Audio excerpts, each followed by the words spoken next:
hoje nós vamos estudar os chamados teoremas de flutuação e ainda de um ponto de vista clássico, certo? Em aulas anteriores a gente já havia discutido que a termodinâmica clássica ela é válida no limite em que você está tratando um sistema de um grande número de partículas, ou seja, as leis da termodinâmica elas descrevem um comportamento médio para aquelas grandezas termodinâmicas envolvidas e que dão resultados experimentais muito precisos nesse limite em que você tem realmente que estudar um sistema com um número grande de partículas. Quando eu digo grande é da ordem de 1 mol de partículas, da ordem de 10 a 23 partículas.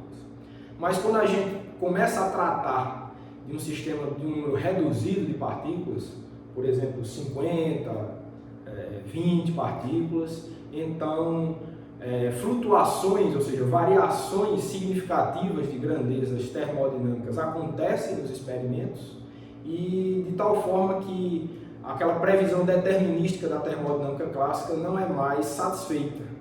Por exemplo, você pode executar um determinado experimento com um número pequeno de partículas e você encontrou um determinado valor para o trabalho realizado, por exemplo, a compressão de um sistema de 20 partículas, por exemplo. Então você calcula a quantidade de trabalho realizado para fazer uma compressão dessas partículas e dá um certo valor. Se você executa depois um experimento igualzinho, tudo perfeitamente repetido, então é bem provável que você não mais encontre aquele valor que você havia encontrado anteriormente. Então quando você repete uma série de vezes, você vê que esse valor da grandeza trabalho, por exemplo, varia muito, ou seja, flutua muito, é assim que a gente fala.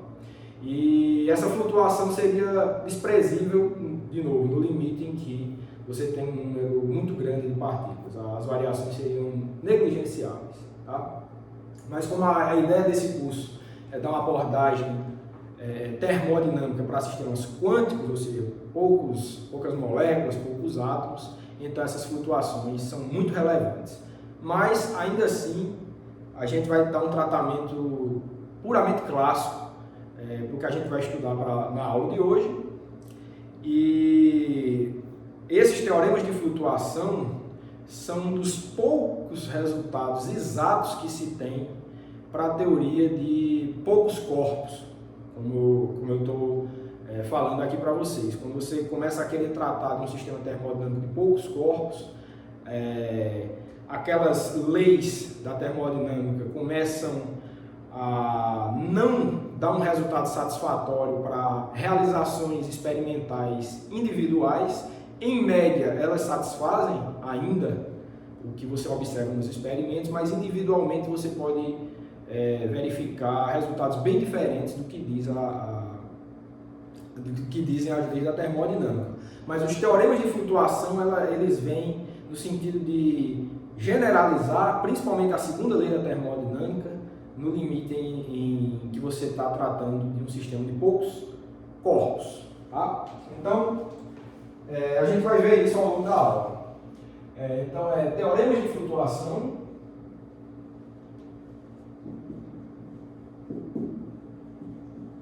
Certo? É a ideia, é o tema da aula de hoje. E, especificamente, certo? Eu já posso botar uma abreviação aqui, né? TF, tá? E, especificamente, o que a gente vai estar interessado hoje são os chamados teoremas de flutuação para o trabalho. Exatamente de acordo com o exemplo que eu estava dando para vocês. Um teorema que te forneça um resultado satisfatório para você estudar a grandeza trabalho no limite de poucos objetos. Certo? Ok. Bom, como eu falei para vocês, né? Exemplo. Compressão de um gás. Certo? Então você tem, acho que até um exemplo que eu já comentei com vocês, certo?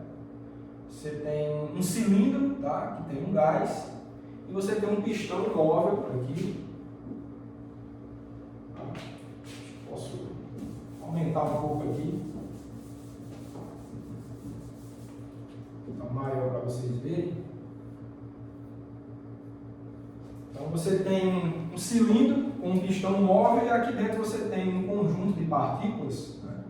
Vamos supor um número muito pequeno de partículas, aí tem, vou botar 10 partículas, por exemplo, certo?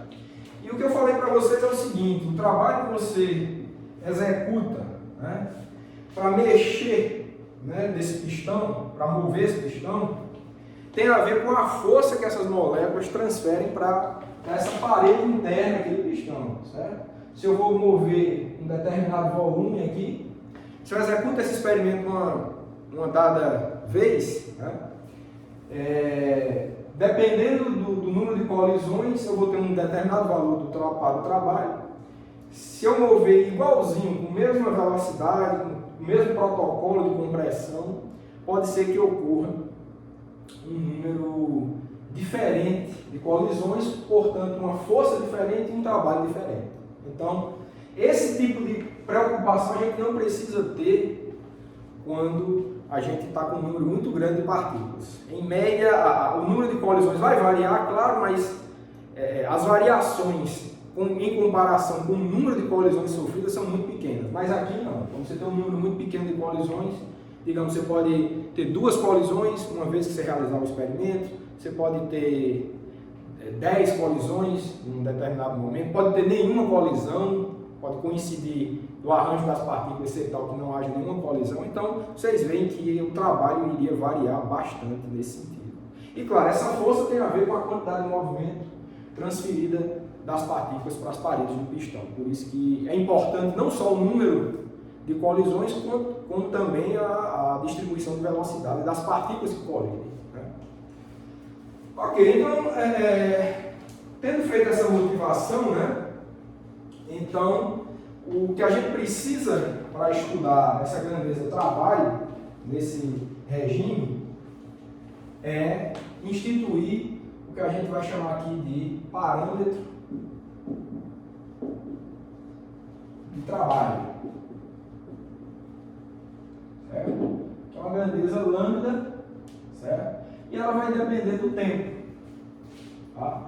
Essa grandeza lambda, ela pode ser, por exemplo, o volume, tá, de um gás. Certo? Eu estou chamando lambda a grandeza geral. Nesse exemplo que eu estou falando para vocês, o lambda seria o volume.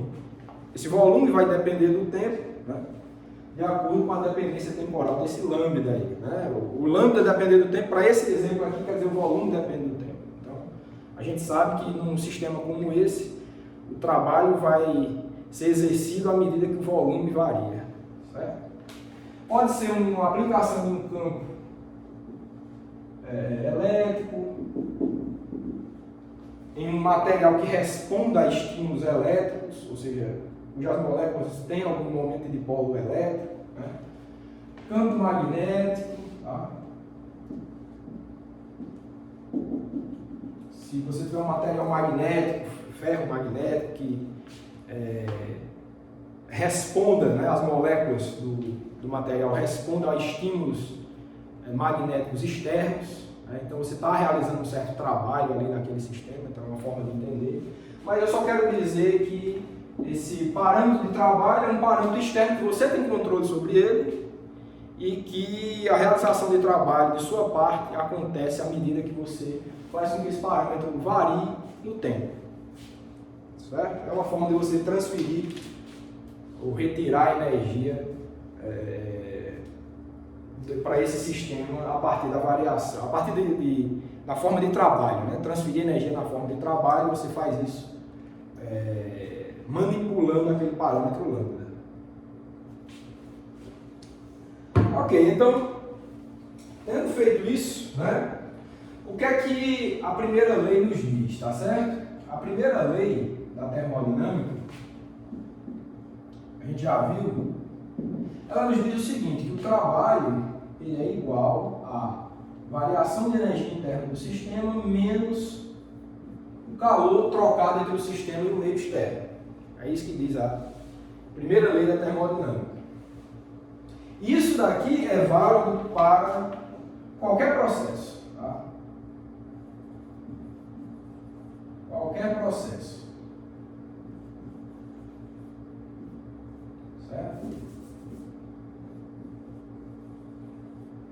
Ou seja, o que é que eu quero dizer com qualquer processo? Tanto faz ser um processo quase estático, ou seja, uma sequência de estados de equilíbrio, ou um processo fora do equilíbrio, não importa se é lento ou se é rápido. Essa primeira lei, né, que distingue as formas de um sistema ganhar ou perder energia interna, como sendo na forma de trabalho ou de calor, isso não tem restrição se o processo ele é quase estático ou se ele é calor, tá bom? O cálculo dessas coisas, claro, é bem determinado se o processo for quase estático, mas essa divisão entre trabalho e calor, ela é independente de se você está realizando um processo quase estático ou fora do equilíbrio, rápido, certo? Mas, no caso em que o processo seja quase estático, né? Então você tem o seguinte, você tem que o trabalho ele é igual à variação de energia interna, certo? Vou chamar essa daqui de equação 1, tá certo? Equação 1. Se o processo for quase estático, você tem que o trabalho é a variação de energia interna menos T delta S, tá certo? Porque você pode identificar o calor como o produto de T delta S se o processo for quase estático e isotérmico também. Eu vou mostrar isso já já, tá? Eu vou mostrar isso a seguir, tá? Esse aqui é válido se o processo for quase estático e isotérmico.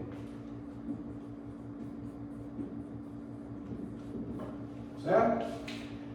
Isso tem a ver com o que a gente viu na primeira aula, tá certo? O que é que a gente viu na primeira aula? Essa aqui é a nossa equação número 2, tá? O que a gente viu na primeira aula foi o seguinte.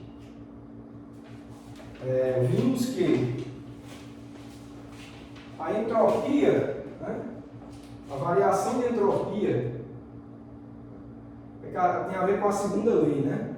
A segunda lei nos diz o seguinte, que a variação de entropia, essa grandeza da entropia foi definida quando a gente estudou a segunda lei, ela é igual à integral de um ponto inicial até um ponto final de dq, essa diferencial exata de calor, dividido por T, tá certo? Isso é igual somente nos casos em que o processo ele é quase estático. Essa igualdade é só por causa de um processo quase estático. Se fosse um processo fora do equilíbrio, irreversível, seria maior, tá certo? A igualdade só é válida se o processo for quase estático. E se além de quase estático for um processo isotérmico, ou seja, um processo em que o sistema está evoluindo, tá? Você está realizando um trabalho nele, mas o tempo todo o sistema está em contato com o reservatório térmico a temperatura constante, ou seja, processo isotérmico, então você pode tirar aquela temperatura da integral, tá certo? Vai ficar igual a integral, 1 sobre T, né? E F de Q, que é igual, isso implica, né? Que delta S é igual a Q sobre T, nesse caso. Mas, de novo, isso aqui só é válido se o processo for quase estático e isotérmico. É a condição. Bom? Então, foi por isso que a gente pode substituir o calor como T delta S aqui, tá certo? Só se o processo for quase estático e isotérmico. Então, é isso que a gente tem. Agora, no caso de um processo irreversível, tá? Se o processo for isotérmico, mas irreversível, temos o que a gente tem. Vou apagar logo aqui, tá?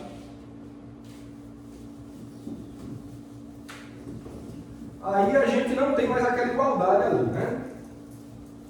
A gente tem que a variação de entropia é maior, certo?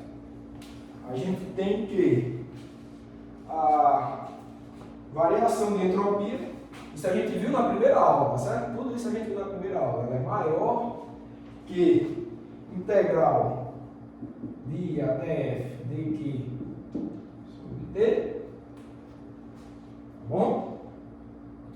E isso daqui, claro, vai ser o calor, tá certo? Se o processo for isotérmico ainda você pode tirar a temperatura, então você vai ter que o calor ele é menor que T delta S, certo? É isso que você conclui, tá bom? Agora, se você no caso de um processo irreversível, tá certo? Vamos chamar a atenção, é isotérmico, mas é irreversível, você tem que o calor trocado é menor que o produto de T com a variação de entropia. Então, dessa forma, tá? Dessa forma, temos. O que é que você vai ter? Olha, você vai ter que o trabalho ele é igual a equação 1, delta U menos Q, que é válido para qualquer processo, mais o calor, nesse caso, ele é menor que T delta S, tá certo? Então, se o calor é menor que T delta S, esse trabalho aqui, né, ele vai ser maior que delta U menos T delta S, tá? Porque isso daqui é menor que o calor, mas como tem um sinal negativo, essa grandeza aqui ela é maior que essa. Tá bom?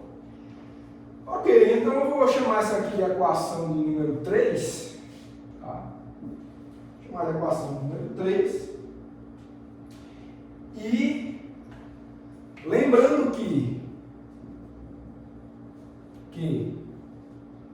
delta F, né, é igual a delta U menos T delta S. O que é F? Essa é a chamada energia livre de Helmholtz, tá? Energia livre Helmholtz.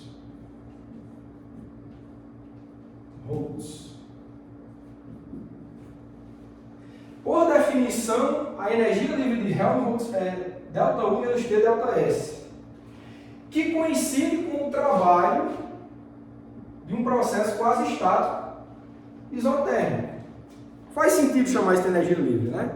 Se você tem um processo reversível, né, quase estático, você executa um certo trabalho sobre o sistema, né, então se você executa um trabalho positivo, você está dando energia para o seu sistema. Esse trabalho aqui é o trabalho executado, tá, nessa forma aqui, é o trabalho sobre o sistema. Então, quando você realiza um trabalho positivo sobre o sistema, de modo reversível, é porque você pode reobter toda aquela energia que você investiu ali. Certo? Se o processo é reversível e você investiu um certo trabalho positivo W, é porque você, quando você quiser, você pode acessar aquele sistema e fazer com que ele te devolva aquele trabalho que você investiu. Por isso que a gente chama isso de variação de energia livre, né? Quando você investiu aquele trabalho de modo reversível, é porque ele aumentou a energia livre dele, ou seja, aquela energia que você pode usar para fazer o que você quiser depois, como sendo desse formato. Por isso que a energia livre, a variação da energia livre é definida dessa forma, como sendo um trabalho reversível.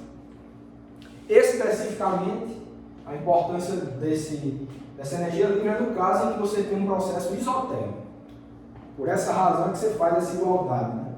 É quando a variação da energia livre é igual ao trabalho que você investiu sobre o sistema. Se fosse um trabalho negativo, então o sistema vai ter menos energia livre no final do processo também. Isso não precisa ser positivo, não. Tá? Então o sinal aí está livre, tá certo? Então, lembrando desse fato aqui, né? Vou chamar isso aqui de equação 4. O que é que a gente tem? Temos que o trabalho, olha, se for, a energia livre está aqui, né? Ó, é a mesma, tá aqui, ó, delta F.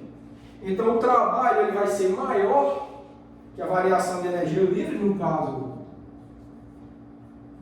irreversível, fora de equilíbrio, mas vai ser igual no caso isotérmico. Então você tem essa desigualdade aí, que o trabalho sempre vai ser maior ou igual que a variação de energia livre para um processo isotérmico, um processo qualquer isotérmico. Então é isso que você pode entender de toda essa análise que a gente fez, equação 5, tá bom?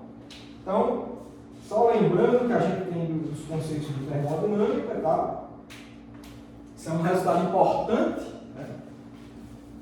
É uma coisa que a termodinâmica clássica diz para a gente, né? Independente, né, do processo ser reversível ou irreversível, né, ela tem uma informação para dar para a gente. Se você tem um processo reversível, a termodinâmica tem uma igualdade para você. A igualdade, o trabalho é igual a variação de energia livre de Helmholtz. Mas se o processo for irreversível, ela tem uma informação mais fraca do que para o caso reversível. Ela tem uma desigualdade, pode ser maior. Claro, uma desigualdade é sempre menos forte do que uma igualdade. Uma igualdade é uma coisa é igual a outra. Isso é uma informação muito forte. Agora, uma coisa é maior que outra, é uma informação importante, mas não tão preciso quanto a igualdade. Então, a termodinâmica, nessa equação aqui, a gente vê que ela tem uma informação muito precisa para processos quase estáticos. Para processos irreversíveis, ela tem uma informação, mas não tão precisa. Essa é a mensagem. Tá? Bom, tendo revisado esse fato, né, tudo isso a gente está vendo aqui porque os teoremas de flutuação que a gente vai ver nessa aula, eles vão adicionar informação em relação a isso que a gente está vendo aí, certo? Ok. Tendo feito isso, né, se o processo,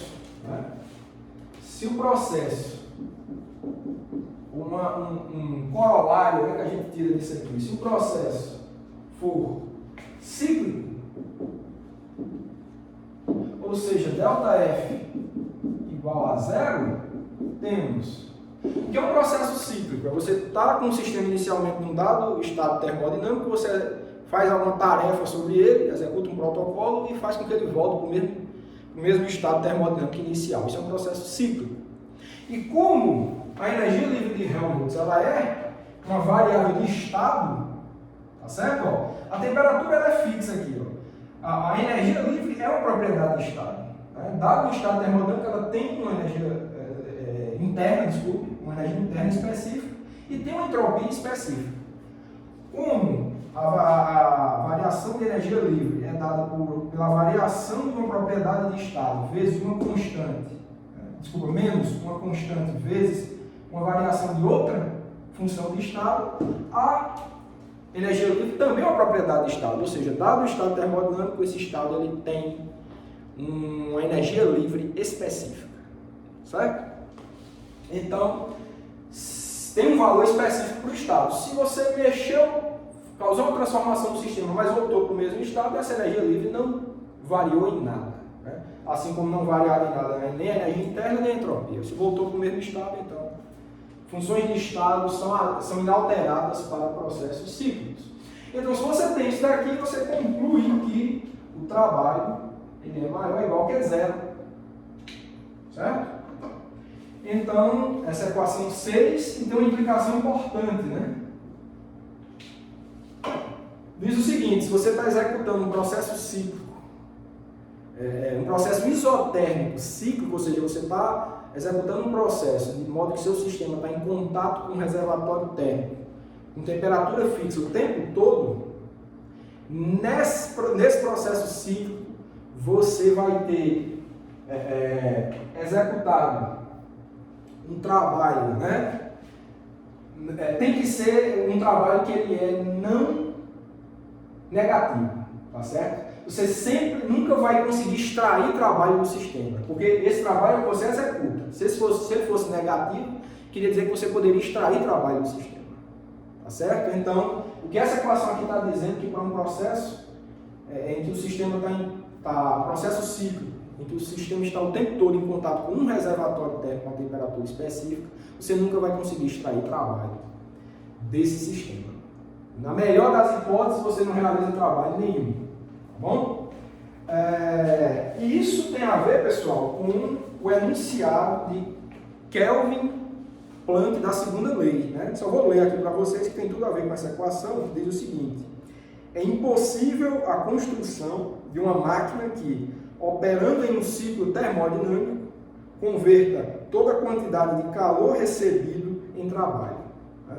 Então, claro, esse sistema vai trocar calor com o reservatório, mas o que essa equação aqui está dizendo que esse trabalho, você nunca vai conseguir extrair trabalho realizando esse processo cíclico. Tá?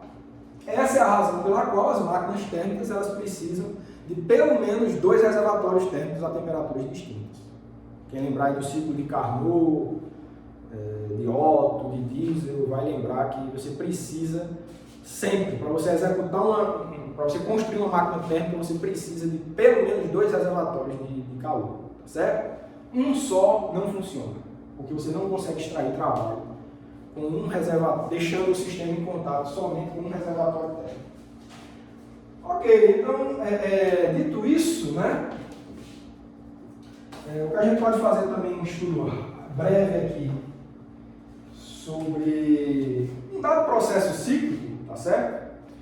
Que vai ser o seguinte, né? Exemplo. Então, ó, vamos imaginar que o sistema está no espaço de fase termodinâmica, né? Você está com um sistema que está no estado inicial descrito por uma determinada energia livre F inicial, um determinado valor para o parâmetro de trabalho, né? Pode ser o volume se você quiser, mas o valor inicial para ele, e ele está em contato com o reservatório térmico, está na temperatura T, certo? E vamos supor que você vai vai executar um protocolo, né?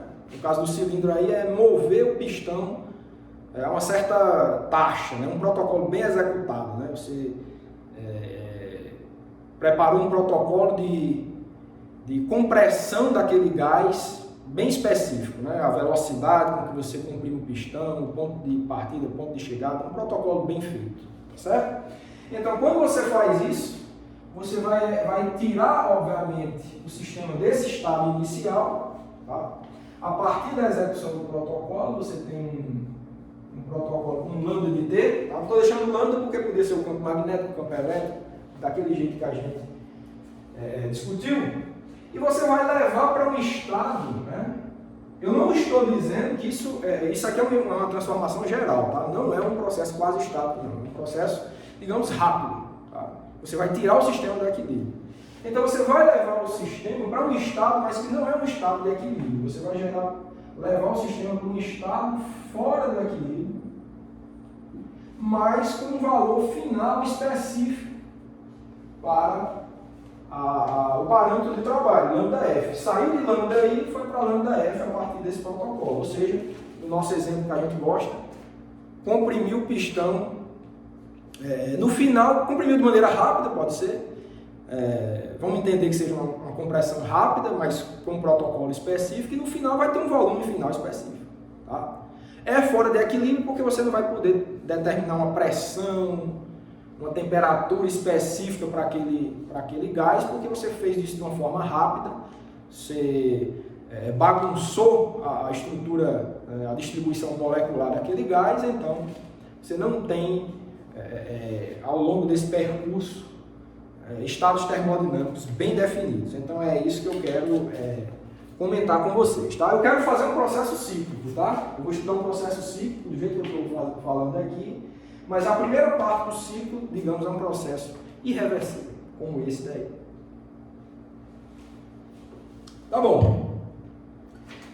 Nesse caso aí, vamos dizer, eu vou separar esse ciclo em 3 partes, tá certo? Que é o mínimo, né? 3 partes.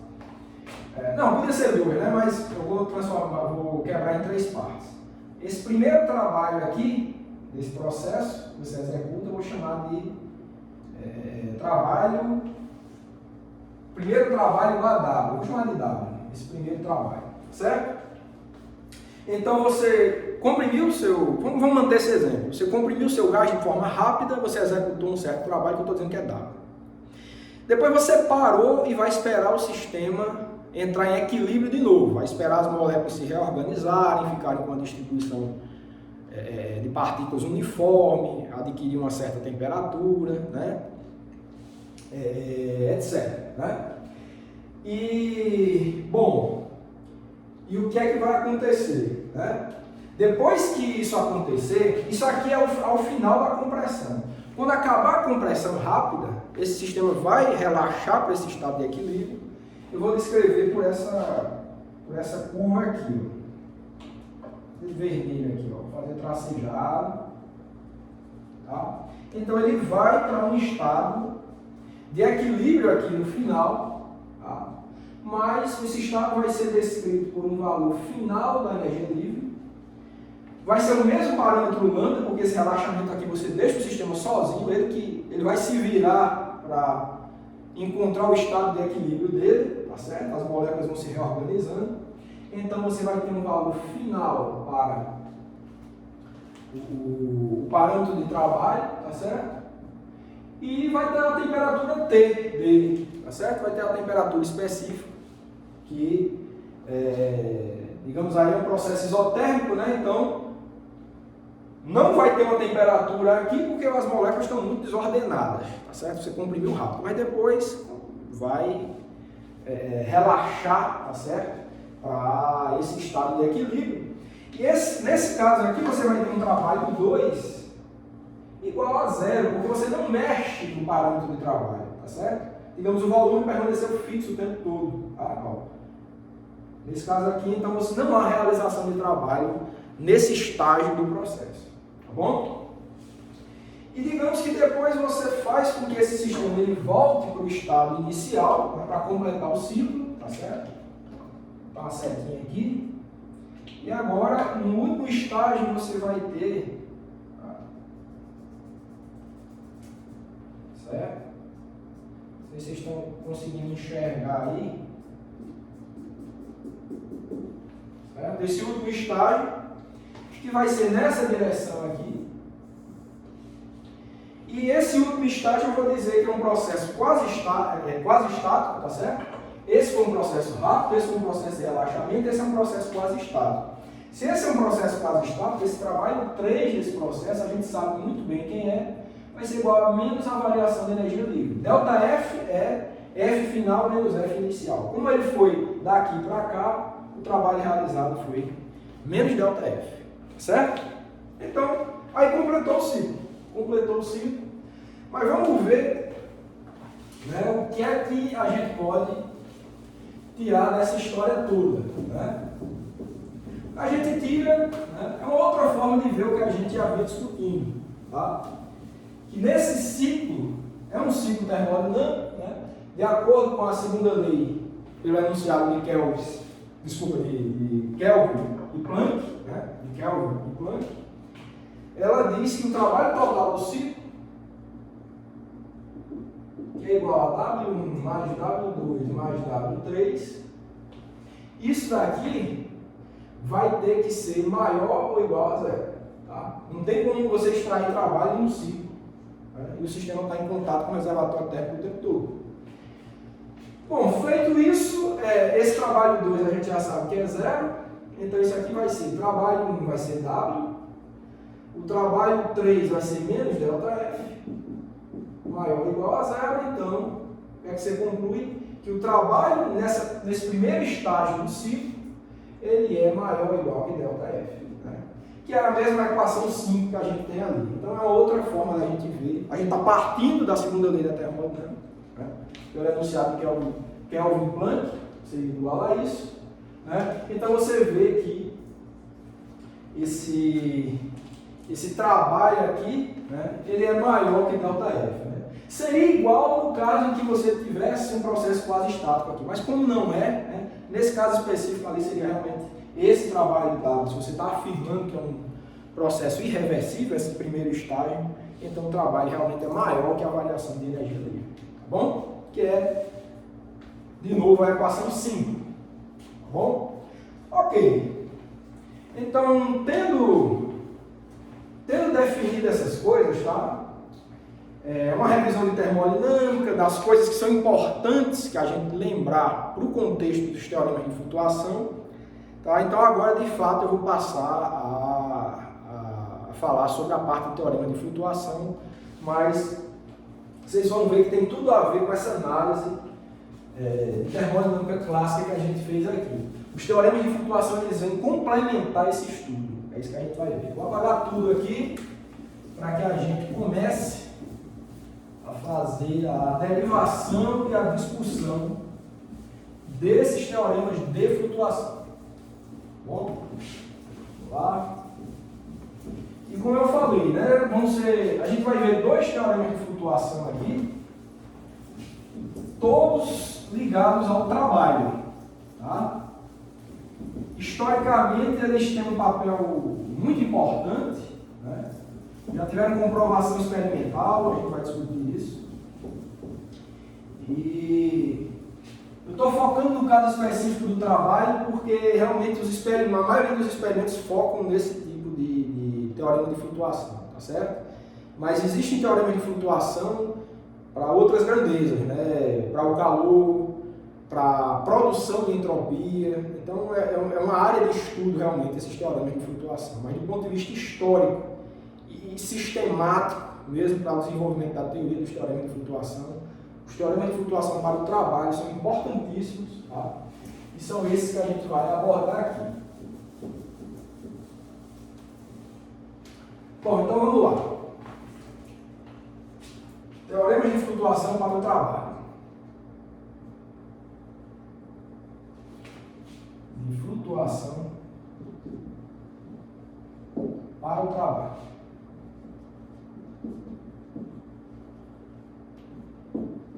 A gente vai ver dois teoremas de flutuação para o trabalho, tá? A gente vai ver o teorema de flutuação de Crookes. Esse foi derivado em 1999. E a gente vai ver o teorema de flutuação de Jarzynski.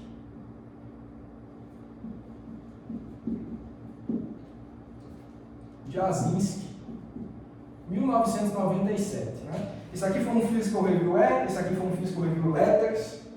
Dois trabalhos seminais importantíssimos, geraram, digamos, toda uma área de estudo sobre os teoremas de flutuação, né? E como eu falei, são um dos poucos resultados que se tem até hoje, resultados exatos para processos fora do equilíbrio, tá? E vou logo adiantando, processos arbitrariamente longe do equilíbrio, porque existiam alguns resultados, né, para processos fora do equilíbrio, mas não muito longe do equilíbrio, que eram as relações de Onsager. Eu acho que eu comentei na primeira aula, que as pessoas às vezes dizem que é a quarta lei da termodinâmica, né, mas é para processos fora do equilíbrio, mas não muito longe do equilíbrio. Esses resultados aqui são resultados para processos arbitrariamente fora do equilíbrio. Pode ser longe, pode ser perto, do jeito que você quiser. Tá? Então, realmente são teoremas muito celebrados pela teoria de termodinâmica de não equilíbrio. Tá certo? Ok, então o primeiro que a gente vai ver é o de Crookes. Tá? A gente vai derivar primeiro de Crookes e a partir dele de Jarzynski. Tá? Mas como vocês veem, do ponto de vista histórico, de Jarzynski veio primeiro. Então vamos ver o teorema de flutuação de Crookes.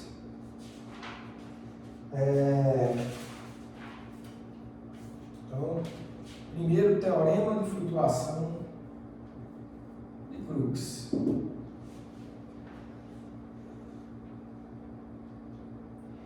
Bom, então, o fato é o seguinte, né? Vamos pegar aquele mesmo exemplo, eu acho que ele é muito bom. O exemplo do gás confinado, um pistão, tá certo? E um número pequeno de partículas, tá? Isso é bom mencionar também que esses dois teoremas eles foram derivados para sistemas clássicos, como que a gente vai fazer aqui, tá? seguir mais ou menos o que foi feito nesses trabalhos. E o que esses teoremas se baseiam, né, em poucos elementos, né, fundamentais. Vamos se basear no fato de que aquilo que eu falei no início da aula, o trabalho não é uma grandeza mais bem determinada, a realização do trabalho não é uma grandeza mais bem determinada se você tem um número muito pequeno de partículas. Ou seja, não vamos tratar o trabalho como uma grandeza determinística, mas uma grandeza probabilística. E as flutuações dessa grandeza trabalho são de origem térmica, né? Devido à agitação molecular, não é a mesma coisa. Você provavelmente não vai reobter o mesmo valor do trabalho se você executar compressões desse gás de poucas partículas uma porção de vezes. Então, a ideia é, ao invés de tratar o trabalho com uma grandeza probabilística, você trata com uma grandeza estocástica. Ou seja, ao invés de tratar com uma grandeza determinística, como faz a termodinâmica clássica, você trata com uma grandeza estocástica, ou seja, uma grandeza probabilística. Então a ideia é, ao invés de falarmos do valor do trabalho de fato, a gente quer estudar uma distribuição de probabilidade para o trabalho. Porque se uma vez você obtém uma coisa, outra vez você obtém outra vez você obtém outra, executando o experimento igualzinho, com os mesmos parâmetros, né, com o mesmo protocolo, então você não pode mais falar de um trabalho específico, você vai falar de uma distribuição de probabilidades para o trabalho. Uma hora dá um número grande, outra hora dá um número pequeno, outra hora dá um número maior ainda, entendeu? Então a ideia fundamental é essa, certo? É uma grandeza probabilística. Bom, e tem outros elementos que aos poucos a gente vai vendo aí, né? Outro elemento fundamental para você derivar isso daí é você assumir, né, que quando o sistema está em equilíbrio térmico, a distribuição estatística dos estados segue a distribuição canônica de Boltzmann-Gibbs, que é um resultado da mecânica estatística, tá certo? A gente vai usar já já. Então, assumir isso, ou seja, reassumir um resultado estabelecido em física estatística.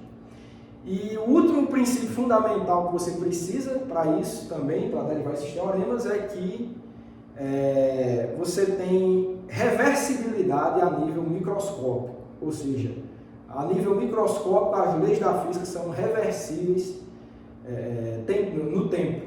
Né? E é verdade, né? Se você tem, por exemplo, a segunda lei de Newton, né, que dá as regras para um sistema clássico, para essas moléculas aqui do ponto de vista clássico. Se você não tem uma solução, uma equação de movimento, né, posição em função do tempo, para um movimento de uma partícula dessa, se você troca t por menos t, ou seja, inverter o tempo, você vai ver o processo, a trajetória de volta, né, como se você estivesse voltando um vídeo. Né? E isso é uma possibilidade igualmente aceita pela segunda lei de Newton. Uma trajetória de ida pode ocorrer tanto quanto uma trajetória de volta, né? Como jogar um lápis para cá, uma parábola para lá, uma parábola para cá. Né? Então, equações de trajetória podem tanto ir como voltar, são igualmente prováveis. Ou seja, a nível molecular, a nível microscópico, as leis da física elas têm reversão temporal. E a mesma coisa é válida também a nível quântico, tá? A equação de Schrödinger também tem essa propriedade. Se você troca t por menos t, a evolução de uma distribuição de probabilidade pode igualmente acontecer, não tem proibição nenhuma de uma ida para uma volta. Então, basicamente esses elementos aí que você precisa. Né?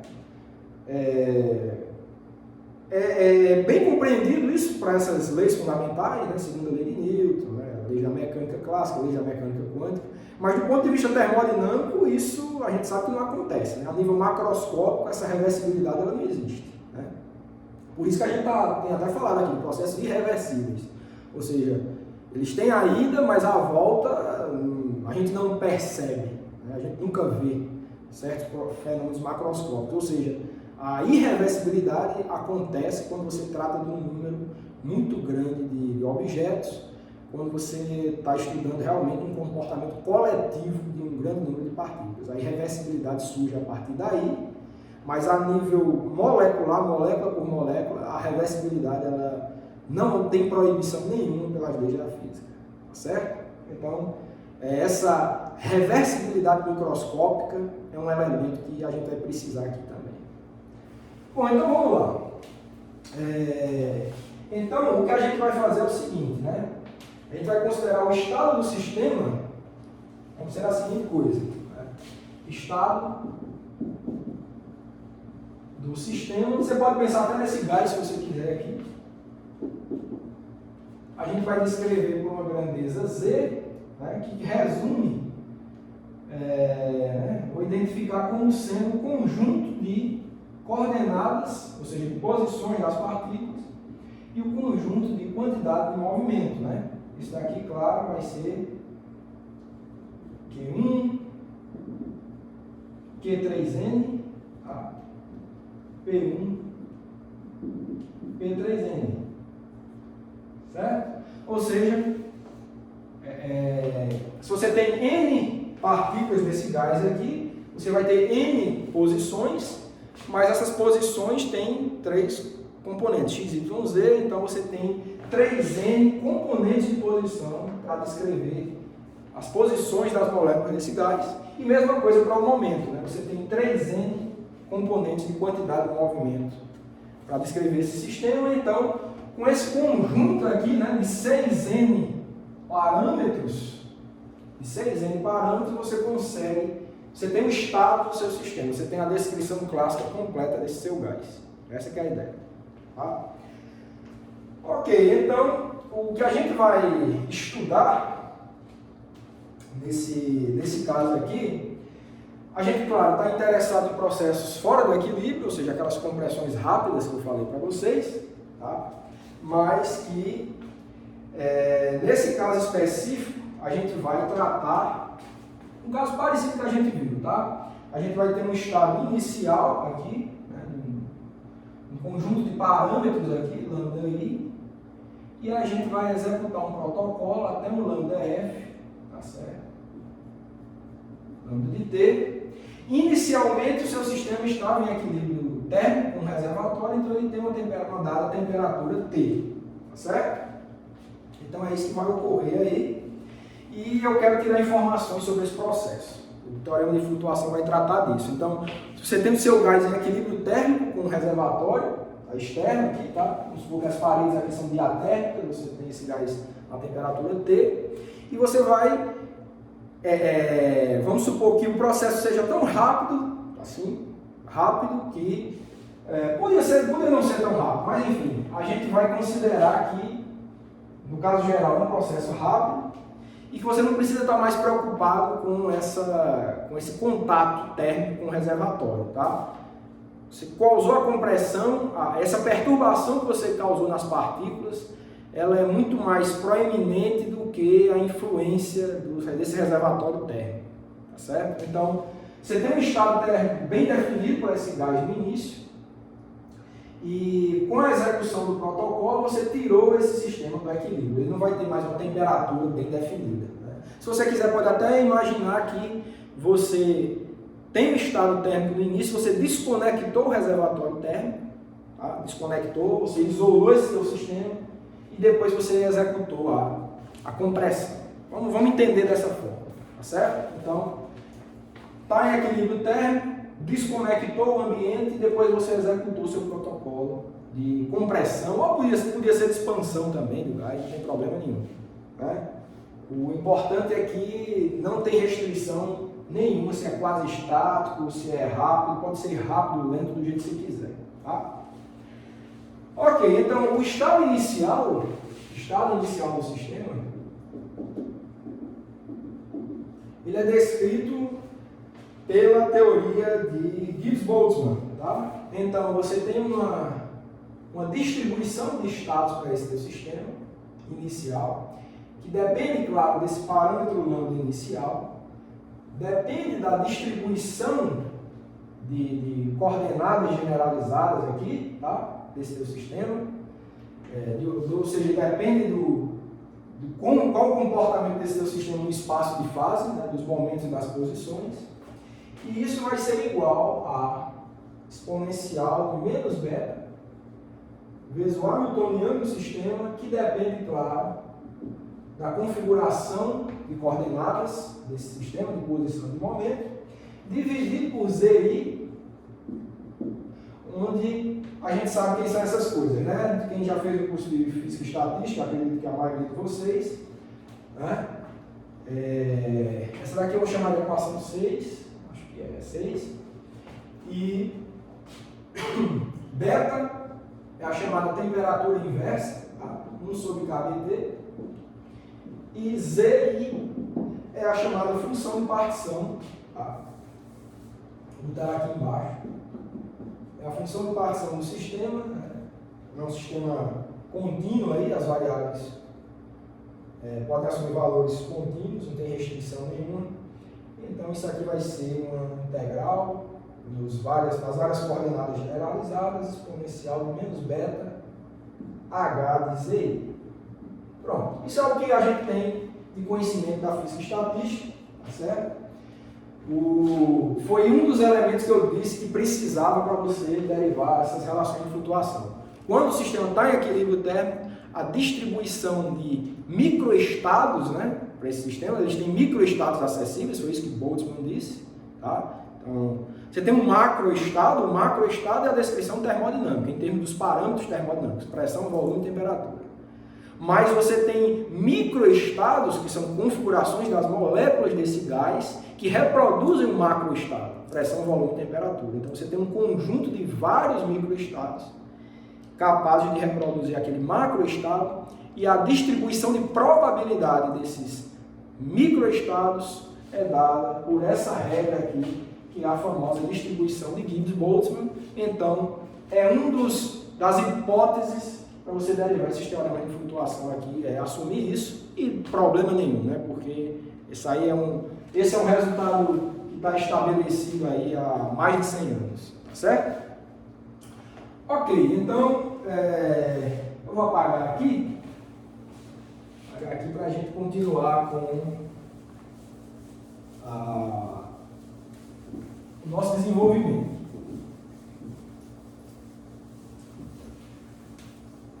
Eu vou assumir, tá certo? Que esse processo, ele leva um certo tempo finito, tá certo? Ele parte de um tempo t igual a zero para esse estado, e ele está num tempo final, tempo inicial igual a zero, tá certo? E um tempo TF, tá certo? Eu vou dizer de TI até TF, para não cometer nenhum deslize aqui na anotação. Tempo inicial igual a zero e um tempo final igual a TF. Tá? Vai de 0 a TF. A duração desse protocolo aqui vai ser um tempo TF. Ok. Bom, o que é que a gente pode dizer mais disso? Tá?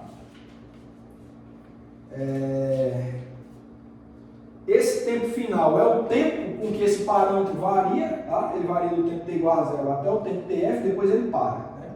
Ele para. O que é que a gente vai assumir agora? Né? O que a gente vai querer é fazer um estudo sobre o quê? A gente vai estar interessado num valor da probabilidade de Z de T, tá certo? Que é a probabilidade de uma trajetória de uma dada trajetória no espaço de fase. Certo? A gente vai assumir que essa grandeza aqui, P de Z de T, tá? Quem é Z? Tá aqui, ó. Z é um resumo aqui tem muita informação, né? É um conjunto aí de 6 N números, onde N é o número de partículas. Quando você executa o protocolo, né, comprime ou expande o seu gás aqui, obviamente você vai perturbar aí, mesmo que não mexesse, né? Esses parâmetros eles estão variando no tempo, tanto as coordenadas quanto os momentos, né? ter colisões aqui, etc. Mas, além de normalmente estar variando, você vai executar um protocolo. Então, você vai mexer na história da movimentação dessas moléculas, de tal forma que você tem um caminho no espaço de fase específico. As várias componentes de posição e as várias componentes de quantidade de movimento vão variar no tempo por um caminho específico. É muita coisa, 6N coisas, mas elas vão ter um caminho de evolução temporal por conta além do movimento térmico natural, também da execução do protocolo. Então, você tem um ZDT, é uma trajetória, ou seja, que descreve posições e quantidade de movimento de todas as partículas, em função do tempo. Então, é um conjunto enorme de coisas, mas o que a gente está, para derivar esse teorema de flutuação, a preocupação aqui é a gente focar qual a probabilidade de ocorrer aquela trajetória no espaço de fase específico. Então, essa é a preocupação. Então, por isso que a gente está instituindo essa grandeza aí, tá certo? E de forma análoga, tá? Deixa eu apagar aqui. A gente vai estar preocupado também com a probabilidade reversa. Tá? A gente vai estar preocupado com a probabilidade reversa, que é o seguinte, né? A probabilidade, certo? Vou botar um tilde aqui, de Z, tilde, de D, é a probabilidade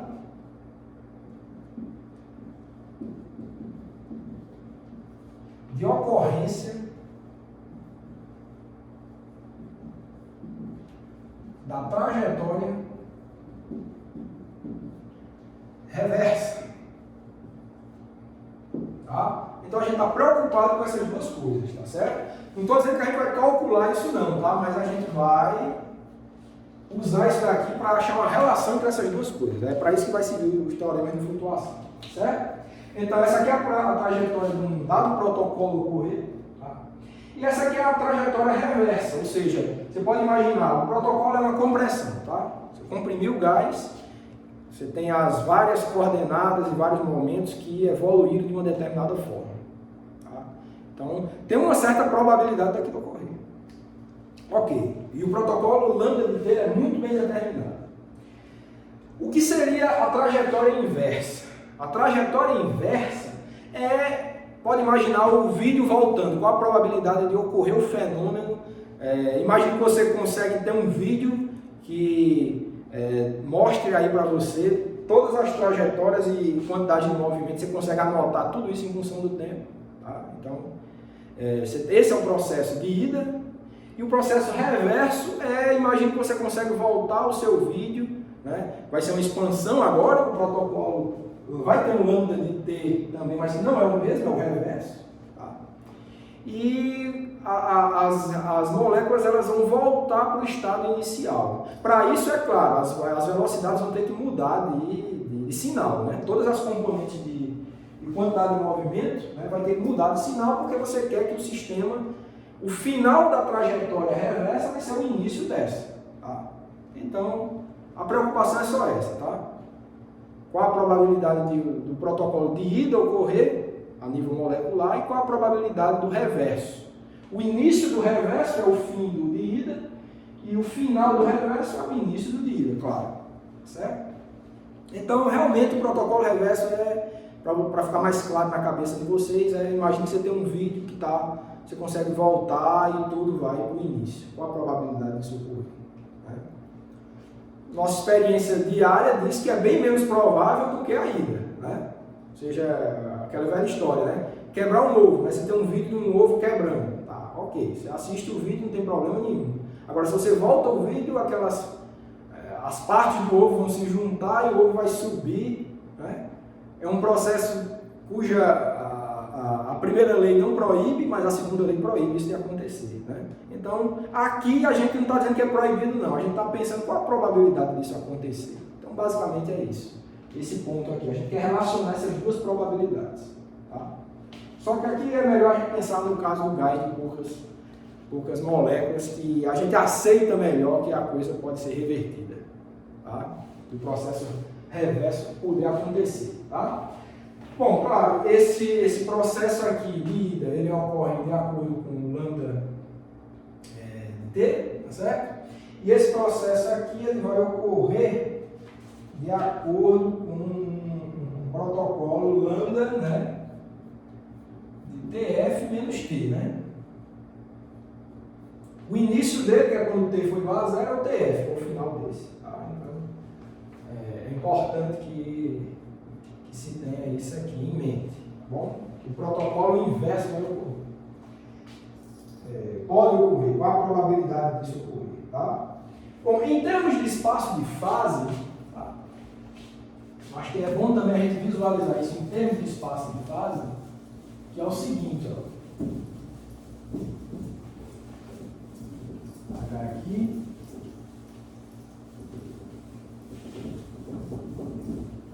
A gente pode pensar, né? Claro, esse espaço de fase, eu já falei para vocês, eles têm 6n elementos, né? Mas vamos fazer uma análise simplificada, né? Vamos botar só 2. Né? Você tem uma coordenada de posição e uma coordenada de momento, tá? Vamos supor que o protocolo de ida, né, é um cara como esse aqui, tá certo? Esse aqui seria o nosso Z de T. E o de volta, né, é um protocolo similar reverso, né? O reverso ele é assim, né? Mais ou menos assim. Então, você tem um protocolo reverso que é dado por Z tilde de T, tá certo? Aqui é a volta. Note que as coordenadas de posição realmente voltam, né? Mas lembra que eu falei que tinha que inverter o sinal das quantidades de movimento, né? Você quer que as moléculas voltem porque elas estavam no início. Então, o que tinha aqui de positivo para a quantidade de movimento ficou negativo e volta, tá certo?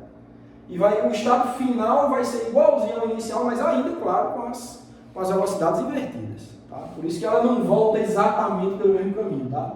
A volta, o protocolo reverso, você tem que entender que a velocidade inverteu de sinal. Que nem no vídeo, né?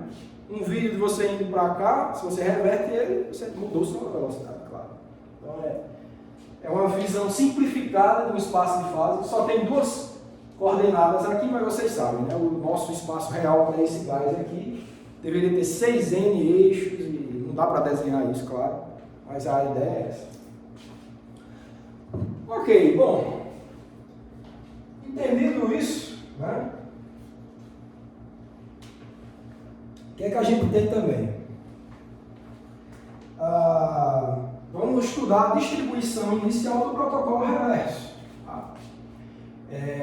Estado inicial do reverso. Tá? Aqui a gente tem o estado inicial do protocolo de ida, que é esse. Qual seria o estado inicial do reverso? Tá? Então a gente quer, claro, o estado em equilíbrio térmico, comparando em λf, que é o final, e você quer que ele ocorra de volta, né? Que o processo todo ocorra voltando. Tá? Então, o estado inicial do reverso também vai ser uma distribuição do tipo Boltzmann-Gibbs, tá? Que vai ser assim, ó. Rho lambda f, que é o protocolo final, né? O início dele é o final do de ida, né? O estado final de configurações igual a uma exponencial de menos beta H hamiltoniano, né? ZF dividido pela função de partição final, tá? Obviamente isso tudo depende das configurações finais do sistema, tá? Essa é a equação 7, tá? Bom, a gente vai estar preocupado agora. O próximo passo vai ser o seguinte: a gente vai tentar calcular qual é a razão, ou seja, A razão entre a probabilidade de um protocolo de ida ocorrer dividido, né? A razão disso ocorrer dividido pela probabilidade da volta. Ou seja, eu quero tentar entender qual é a probabilidade da ida dividido pela probabilidade da volta. No mundo macroscópico a gente já sabe. Isso daqui é muito mais provável do que isso. Mas no mundo microscópico talvez não seja essa a ideia. Por isso que existe essa preocupação. Bom, então, eu vou ter que apagar a equação 6, tá, pessoal? Mas eu vou precisar dela já, para justamente estudar essa divisão, tá? Mas, enfim, vocês têm isso daí, qualquer coisa voltam no vídeo, tá? Vamos lá.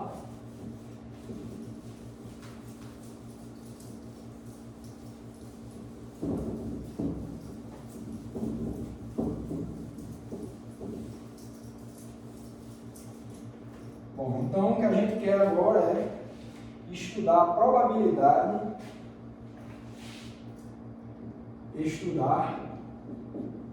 gente vai fazer agora é estudar P de Z de T dividido por P tilde de Z tilde de T. É isso que a gente quer fazer isso aqui, tá? Bom, aí para estudar isso e vincular com essas distribuições de Boltzmann-Gibbs do início e do fim, né, dos protocolos, a gente vai utilizar o que eu falei, que é o princípio de microreversibilidade, tá certo? Então vamos lá. O que a gente tem é isso aqui, ó. P, vou reescrever aqui, Z de T dividido por P tilde, tá? P tilde de Z tilde de T, tá bom? Olha, vamos lá, vamos ver qual é essa probabilidade, né? Aí que está o ponto da microreversibilidade. Qual a probabilidade? Vamos pensar agora, é importante esse pensamento, é um pensamento fenomenológico, vamos ver se vocês concordam comigo. Qual a probabilidade desse protocolo exato aqui ocorrer? Olha, o lambda de T, protocolo macroscópico, essa compressão ou expansão, do jeito que você quiser, ele é bem determinado, tá certo? Então aquele volume, né, nesse caso aqui, em função do tempo, ele está muito bem determinado, com precisão, digamos, infinita aí, pelo menos do ponto de vista clássico, tá? Não tem problema pensar dessa forma. Então, se você vai executar esse protocolo com essa precisão toda, a nível clássico pelo menos, o que vai determinar a probabilidade dessa configuração molecular ocorrer exatamente evoluir exatamente dessa forma, é somente a dependência das condições iniciais dessas moléculas. O estímulo é bem determinado, tá? Então, o que vai determinar a evolução precisa ao longo dessa trajetória é somente as configurações de posição e de velocidades iniciais. Tá certo? O protocolo vai estar bem determinado, está amarrado. Tá bom? Você não vai ter perturbação nisso, pelo menos do ponto de vista clássico. Mas, se você executa aquele protocolo de maneira bem determinada, do jeito que você está prometendo, e você imagina que aquela configuração molecular ela é tal que você, digamos, você consegue reproduzi-la 10 vezes inicialmente, e você vai executar o protocolo daquela forma bem determinada, ele sempre vai seguir aquela trajetória bem determinada. Isso você pode pensar até em segunda lei de Newton. Ela é válida daquela forma se você tem as condições iniciais da sua equação diferencial de segunda lei de Newton, tá? E aquele estímulo externo, você pode tratar através de uma força ou de um potencial, está bem determinado, a evolução do sistema, as trajetórias estão muito bem determinadas. Isso tudo é determinístico do ponto de vista de lei de Newton. Então, o que vai determinar uma trajetória ou outra, tá? Isso eu digo em termos de posição e de momento, são somente as condições iniciais das configurações dessas moléculas, porque o protocolo é sempre o mesmo. Então, a probabilidade está diretamente vinculada, e somente com isso, com a distribuição de microestados, tá? Determinou o microestado e o protocolo está bem determinado, a trajetória está bem determinada. É essa que é a ideia, tá? Do princípio. E a microreversibilidade eu vou falar já já, por quê, tá? Mas O que eu quero dizer para vocês é que essa probabilidade de ocorrer a ida está diretamente ligada à probabilidade de um determinado microestado. Isso aqui é para o final, tá? Aquele da equação 6 aqui, ela está diretamente vinculada com as probabilidades de acessar um determinado microestado, porque ele é que vai determinar, somente ele que vai determinar a trajetória, porque o protocolo é o mesmo, tá? Ok, então isso vai ter a ver com ρ de lambda I, de ZI, aquele da equação 6 que eu apaguei. E mesma coisa esse daqui, tá? A volta também, ó. Esse protocolo de volta, né? Que eu disse que não tem... as leis de Newton não vão privilegiar a ida ou volta não, como eu falei. Então, mesma coisa. O protocolo de volta aqui, ele vai estar diretamente determinado pelas condições iniciais dele. Ou seja, como que estão distribuídas as posições e os momentos das partículas nesse instante. Isso, somente as probabilidades de acessar esses microestados aqui é que determinam as probabilidades dessa evolução dessas várias coordenadas generalizadas aí. Então, essa razão é igual à razão entre essas distribuições de estados ou de microestados, se você quiser. Tá? Então, esse que é o grande passo, tá certo? A simplificação é enorme aqui, tá bom? Do problema. Bom, e a partir dos resultados da equação, das equações 6 e 7, na 6 eu apaguei, isso daqui vai dar o quê? Igual, tá? Bom, apaguei a 6, eu vou usar aqui o resultado, menos beta H ZI, dividido por função de partição inicial, vezes, se é só essa parte aqui, dividido por esse aqui inverte, né? Vai ficar ZF dividido por exponencial de menos beta H ZF. Pronto, deu isso. Bom, isso daqui vai ficar igual a exponencial, tá? De beta, tá? Beta H ZF menos H ZI, tá? Se ZF foi para cima, né, que sinal positivo, ficou assim, menos delta F, ó, variação de energia livre, tá? Essa daqui vai ser a nossa equação 8. E talvez vocês já estejam vendo por que a variação de energia livre apareceu aí. Vou mostrar agora. É só lembrar, né, dos resultados mais importantes do ensemble canônico lá, né, da teoria dos cursos de física e estatística, tá certo?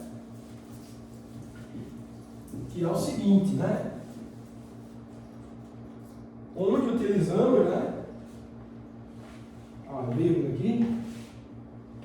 Onde utilizamos que ΔF, tá certo? É igual a KBT, a KBT é 1 sobre beta, né? Vezes Ln de ZI sobre ZF, tá certo? É isso. Porque no ensemble canônico, vocês sabem, né? O vínculo que você faz é que o F é igual, acho que menos KBT Ln da função, logaritmo da função de partição. Tá? Então, esse é um resultado também estabelecido aí. Quem não lembrar, vai lá, consulta a parte de ensemble canônico da teoria de física e estatística. Tá? Você consegue fazer esse vínculo de energia livre do estado termodinâmico com as propriedades microscópicas do sistema, né? Então, o vínculo é esse, tá bom? Mas, enfim, é um resultado muito bem estabelecido. Eu não vou trabalhar nele aqui, mas vocês devem ter visto, com certeza. Ok. Então, a gente utilizou esse fato, tá? A gente utilizou esse fato. Outra coisa, né? Se a gente... o que é que eu vou fazer mais aqui? Se vocês lembrarem, né? Eu falei que a compressão era rápida, de tal forma que a perturbação causada no sistema era hegemonicamente devida ao protocolo.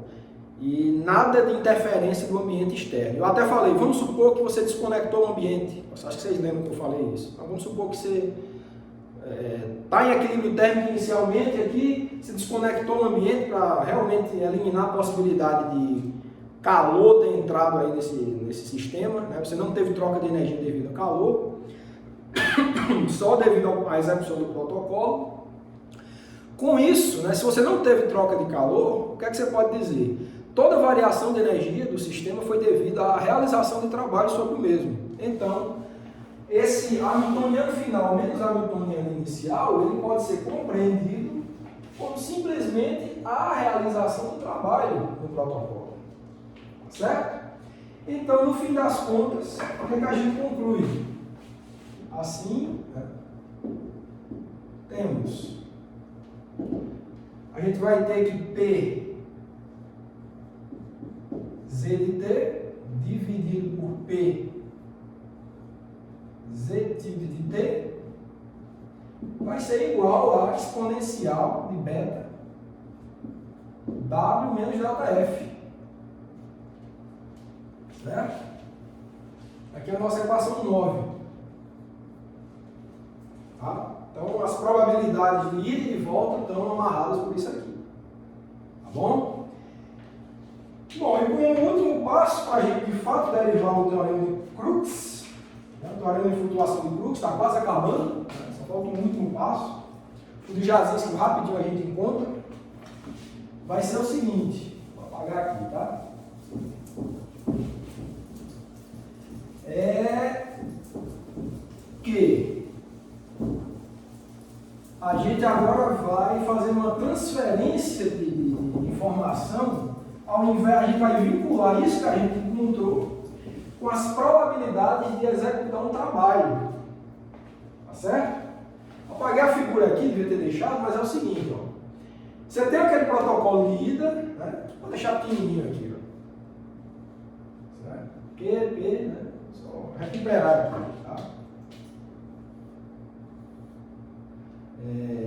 Esse aqui é o Z de T, né?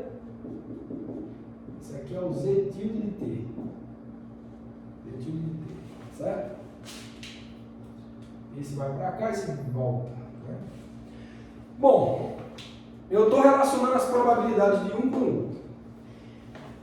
Dado um protocolo, né, uma evolução molecular bem determinada como essa, o trabalho nesse caso específico é bem determinado também, certo? As transferências de momento entre as paredes do pistão e as moléculas, né? Se você conhece muito bem a trajetória, a evolução das coordenadas, o trabalho também é bem determinado, tanto na ida quanto na volta, tá certo? Então, você consegue sempre relacionar, né, a probabilidade de execução de um dado protocolo com a probabilidade de realização de um dado trabalho. Você tem um trabalho muito bem determinado para essa trajetória e tem um trabalho muito bem determinado para essa. E um é o inverso do outro, claro, né? Se você executou um trabalho W nessa ida, você, claro, executou um trabalho menos W na volta. Certo? Então, como a trajetória no espaço de fase está diretamente vinculada com um trabalho, um valor específico para a realização de trabalho, o que é que a gente pode inferir também? Né? O que nos dá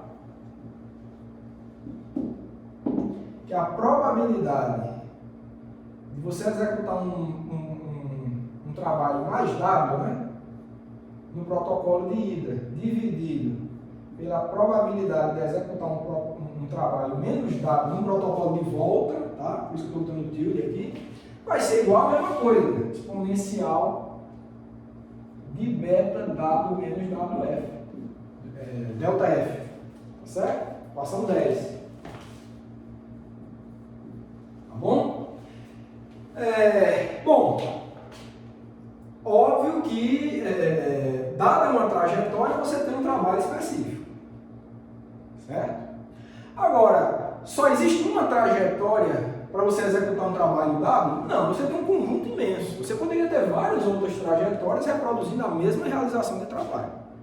Mas o reverso dessas trajetórias sempre vai ter menos W. Então, isso daqui é um pouco mais geral do que isso, tá bom, pessoal? Tá? Dentro desse conjunto de valores específicos para esse trabalho W, existe um valor específico para o trabalho W, engloba uma infinidade de possíveis trajetórias. Agora, as trajetórias reversas sempre vão ter o trabalho menos W. Tá certo? Então, a razão dessas probabilidades de ida com a probabilidade reversa sempre vai ser igual à razão da execução de um trabalho positivo com um dado protocolo de ida com a realização do mesmo trabalho com sinal contrário com o protocolo inverso. Essa que é a ideia. E esse aqui, pessoal, é o famoso Teorema de Crookes. Teorema de Crookes.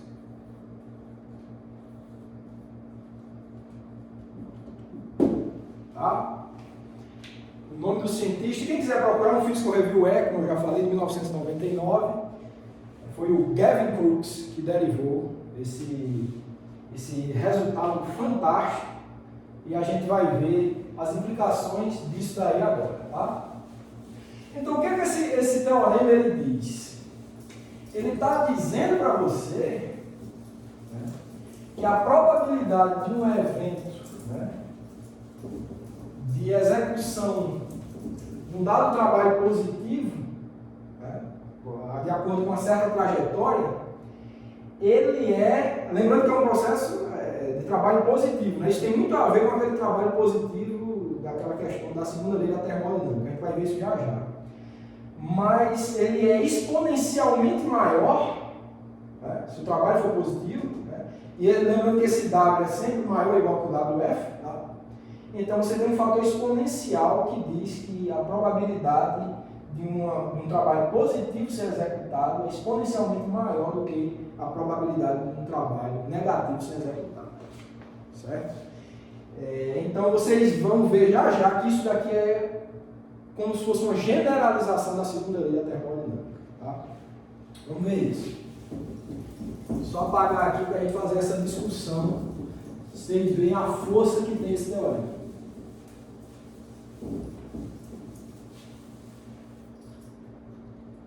Olha, vamos ver um corolário dele, tá? No teorema vamos ver um corolário, tá? Então, um corolário. Se o processo for cíclico, ou seja, ΔF igual a zero, temos, o que é que você vai ter? Probabilidade de executar um W, tá? Esse não precisa ser zero não, tá? Claro. É um processo cíclico, ou seja, você comprimiu e depois expandiu o gás. Né? Tem um trabalho para fazer isso. Tá? Dividido, deixa eu aumentar aqui. Dividido pelo protocolo inverso. Ó, se o protocolo de ida é uma compressão depois de uma expansão, tá certo? O de volta também, né? Vai ser uma compressão seguida de uma expansão, mas lembrando que é o inverso do protocolo. Não é igual, mas é um processo cíclico, né? Começa aqui e volta para cá. É compressão e expansão também, mas não exatamente igual. Tá? E a probabilidade de você gerar um trabalho negativo nessa história vai ser igual à exponencial de beta-W, porque o ΔF foi zero, né? Olha, o que é que isso aqui está dizendo? Está dizendo que a probabilidade de você realizar um trabalho, porque lembrando que tudo isso, todo esse trabalho que a gente está falando aqui, esse W, é sobre o sistema. A gente está amarrado nisso, é trabalho sobre o sistema. Então, a probabilidade de você executar um trabalho positivo sobre o sistema em um processo cíclico, positivo, ele é exponencialmente maior do que você realizar, né, com outro processo cíclico, inverso, é cíclico também, tá? Cíclico e cíclico. É reverso, mas é cíclico.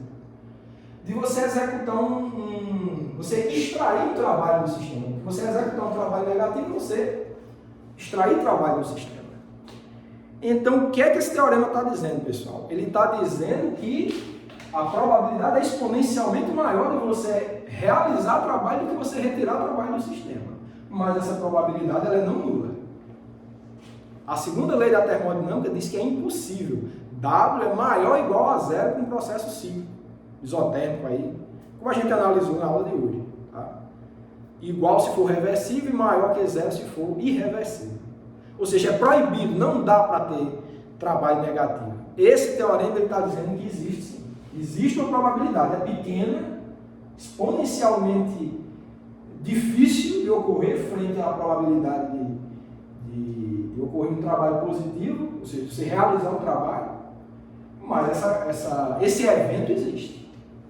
Tá? Então, olha a força do teorema. E outra coisa, é uma igualdade, né? Isso aqui é uma igualdade.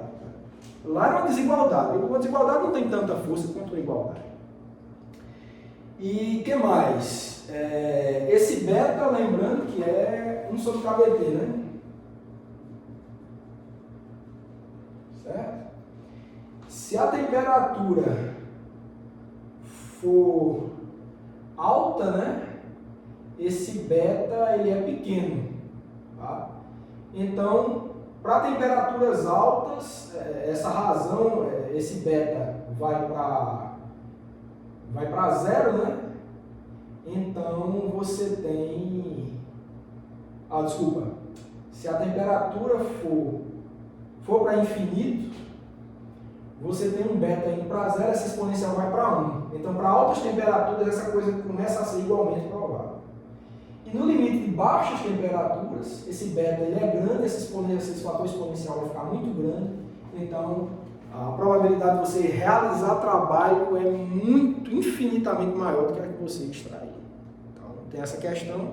E claro, tem a ver com a quantidade de trabalho envolvida também. Né? Quanto maior o trabalho que você está querendo comparar, se é positivo ou negativo, né? Mais provável vai ser o caso de você realizar trabalho que você retirar do sistema. Então, em resumo, esse teorema traz essa informação fortíssima, né? Que é uma generalização da segunda lei, e a gente vai ver que de fato é uma generalização que a gente vai conseguir tirar o resultado da segunda lei a partir disso já, que é através do teorema de Jasinski, tá bom? Vou dizer que isso aqui é a equação 11, tá? E agora o que a gente vai fazer é o estudo do teorema de Jasinski, tá bom? Vou fazer isso rapidinho aqui.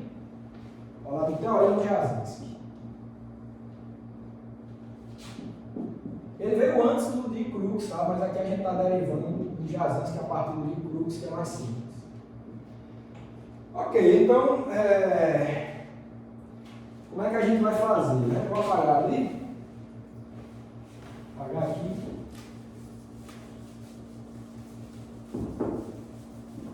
E a gente vai fazer só um truquezinho matemático bem rápido e a gente chega no teorema de Jasinski, que às vezes também é chamado de igualdade de Jasinski.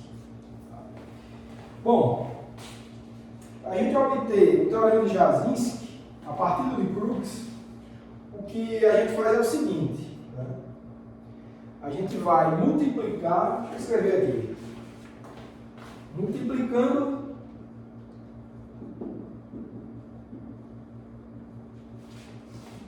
os dois lados da equação 10 por exponencial de menos beta W menos delta F e integrando temos, a gente vai multiplicar os dois lados por exponencial de menos beta W menos delta F, tá? Então vai ficar assim, ó, desse lado aqui, tá? Vai ficar integral P de W, que é esse aqui, tá? Vezes exponencial de menos beta W menos WF. Isso vai ser igual, tá? Quando você multiplicar aqui vai dar 1, né? Pela exponencial negativa, certo? E esse cara vai subir multiplicando, então vai ficar integral de P tilde menos W dW. Certo? Faltou um dW aqui, né? Tá bom? É isso. Bom, como essa daqui é uma distribuição de probabilidade, né? Isso aqui é uma distribuição de probabilidade, né? Todos os trabalhos possíveis, negativos aqui, positivos, né? Também, claro. Uma integral de W de menos infinito a infinito, isso daqui é uma probabilidade, uma distribuição de probabilidade normalizada. Tá? Esse P tilde aqui. Então, isso aqui vai ficar o seguinte, ó. E com essa configuração aqui, o que é isso? Isso aqui é uma média de quem? De exponencial de menos beta W menos delta F. Certo? Isso é uma média disso. Isso é uma estrutura de média dessa função aqui. Né? Distribuição de probabilidade vezes uma função integrada, então isso aqui é uma média dessa função aqui. Certo? E isso daqui é igual a 1. Tá? Então vamos seguindo com essa conta, isso daqui vai ficar... esse ΔF é um valor constante, é um valor fixo. Se você tem um estado inicial, tem um estado final, ΔF tem um valor bem determinado. Menos com menos dá mais, então exponencial de beta ΔF. Pode sair da média, né, com a constante, vezes exponencial de menos beta W, isso é igual a 1. E isso nos dá finalmente que exponencial de menos beta W, média disso, é igual a exponencial de menos beta delta F, certo? E essa, pessoal, é a famosa igualdade de Jazinski, um dos resultados mais celebrados aí da termodinâmica de não equilíbrio. Tá? Talvez o teorema de flutuação mais famoso de todos é o teorema de Jazinski. De novo, serve para eventos arbitrariamente longe do equilíbrio. Tá? E qual a importância disso daqui? Ó? Uma média de uma grandeza que flutua, que é o trabalho. Tá? Você executa um dado protocolo, o trabalho, uma hora dá uma coisa, outra hora dá outra. Né? Você não está tirando a média dos trabalhos, mas a média da exponencial de menos beta, vezes o trabalho, onde beta tem a ver com a temperatura inicial, né? Temperatura inversa inicial. Isso é igual, não é desigualdade, por isso a força, a exponencial de uma coisa que está vinculada com a termodinâmica de equilíbrio, porque ΔF está vinculado com um processo quase estático. Então, ó, do ponto de vista prático, você consegue tirar informação sobre a variação de energia interna de um processo, que para você fazer um experimento sobre isso teria que ser quase estático. Tá? Então, a gente viu isso nessa aula, para você calcular uma variação de energia interna, você teria que realizar um processo quase estático, ou seja, infinitamente longo, mas com essa igualdade aqui, você, com processos rápidos, que levem um parâmetro de trabalho do mesmo estado inicial para o mesmo estado final, que esse aqui, você tirando essas médias aqui, você consegue extrair qual é o valor da variação de energia interna. Então, é um teorema que realmente tem uma força enorme, e a gente vai, do ponto de vista fundamental, ainda vou derivar um resultado aqui, para fechar a aula, mas o que eu quero falar para vocês é que experimentos como esse já foram executados pelos mais diversos tipos de sistema físico, partículas coloidais, manipulação de molécula de RNA. Acho que o primeiro experimento foi esse, né? Você esticar uma moléculazinha de RNA, você realiza um trabalho para isso. Tá? Então, tirou-se uma estatística disso daí e verificou-se, né, que a igualdade de Jazinski era satisfeita. Então, a força daquela lei, que é uma igualdade, é um resultado válido para processos arbitrariamente longe do equilíbrio. Tanto para o equilíbrio, para um quase estático, perto do equilíbrio, longe do equilíbrio, é uma igualdade sempre válida, tem uma universalidade gigantesca, tá certo? Então, equação 12, que é o teorema de Jazinski.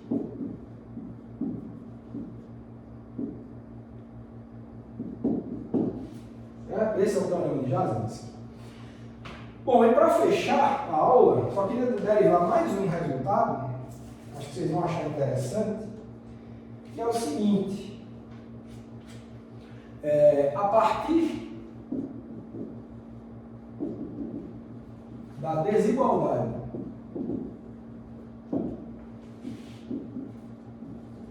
isso é um resultado matemático, tá? De Jensen, ela diz o seguinte, que é média da exponencial de x, onde x é uma variável aleatória, ela é maior ou igual sempre que a exponencial da média de x. Então, dado x, uma variável aleatória qualquer, a média da exponencial de x ela é sempre maior ou igual que a exponencial da média de x. Isso é um resultado matemático de teoria das probabilidades, que é a chamada desigualdade de Jensen. Tá? E utilizando esse resultado, o que é que a gente pode fazer?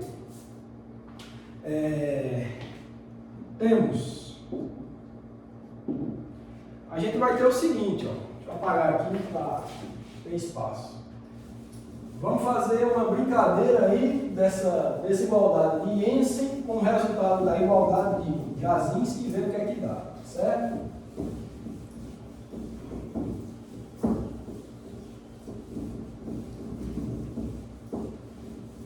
Vamos ver o que é que dá.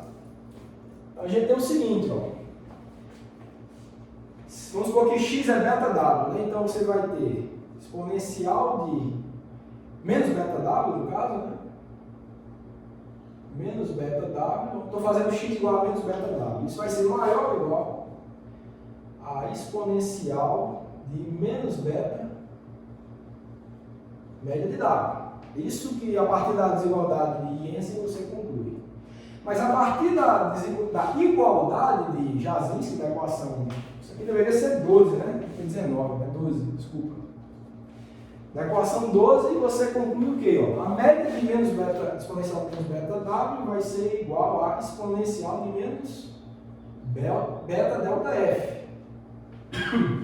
Isso daqui é maior ou igual que a exponencial de menos beta w. Ok. Bom, se essa exponencial é maior que essa, é porque esse expoente é maior que esse expoente. Então você tem que menos beta delta f é maior ou igual que menos beta média de w. Você pode cortar esses betas, claro,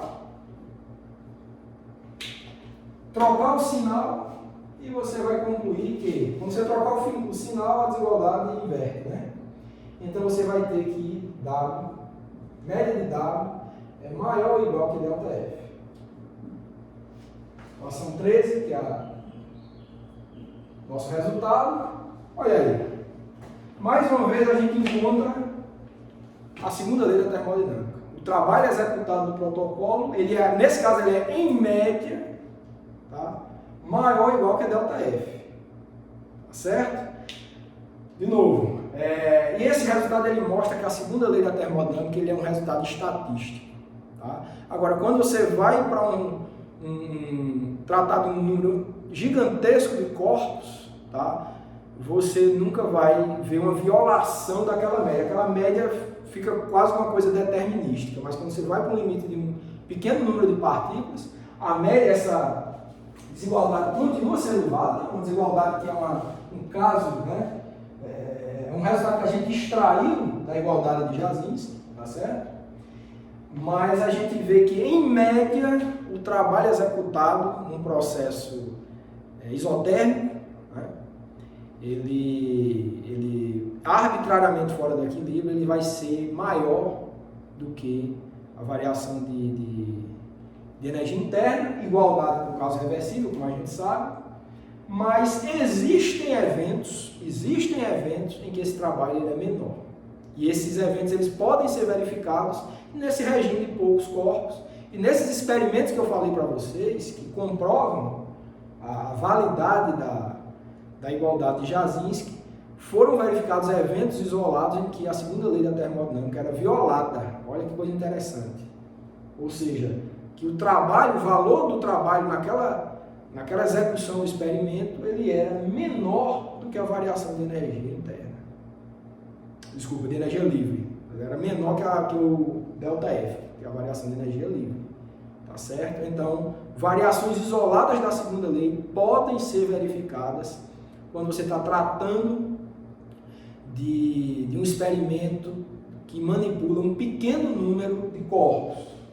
Mas, de fato, quando você vai para um grande número de objetos, quando você tem um grande número de corpos, né, que é quando, apaguei aqui o teorema de Crookes, né, os trabalhos envolvidos, né, são muito grandes, então fica de fato impossível você verificar uma violação da segunda lei nesse regime. Por isso que, claro, quando essas leis foram estabelecidas, você não tinha acesso a moléculas individuais, tá? Então nada mais natural do que definir impossibilidades, né? Como a segunda lei ela estipula, né? É impossível no processo cíclico você extrair trabalho de um sistema em contato com o reservatório térmico o tempo todo, então, que é o enunciado de Kelvin-Planck. Mas a nível de poucas partículas, uma violação disso pode ser verificada. Não estou dizendo que a termodinâmica está errada, ela é uma teoria a termodinâmica clássica está errada, ela é uma teoria fantástica, tá? De validade universal, mas hoje, com esses teoremas de flutuação, a gente entende que ela tem esse limite. Você tem que realmente estar tratando de um número de objetos, de constituintes para o teu sistema razoável, e quando isso não é satisfeito, variações isoladas ou violações isoladas dessas leis, da segunda lei especificamente, podem ser verificadas. Espero que vocês tenham aproveitado a aula de hoje. Eu vou aguardar vocês na próxima aula.